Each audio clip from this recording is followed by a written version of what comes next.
Hi everyone, welcome to our channel App Onlys. On today's tutorial, I will guide you how you can create the Crunchyroll account on your device. Before that, make sure you have installed the Crunchyroll application from your Play Store or App Store that is available on the device. Now you need to head over to the Crunchyroll application. Once you reach on the welcome screen of Crunchyroll, on the bottom of the screen, you will be able to see the Create Account button. If you have already created the Crunchyroll application account, then you can tap on Login, enter all the credentials and tap on Login to log in on your Crunchyroll account. For now, let's tap on Create Account button.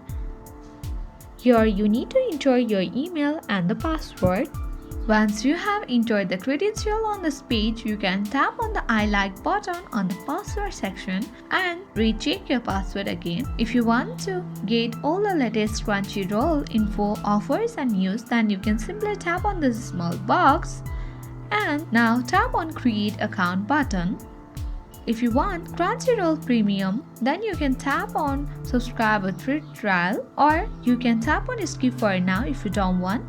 So here, when you tap on the bottom right corner account button, you will be able to see that you have already created an account on the Crunchyroll. If this video was useful, then hit the like button, subscribe our channel and press the notification bell to never miss an upcoming uploads from our channel. Thank you.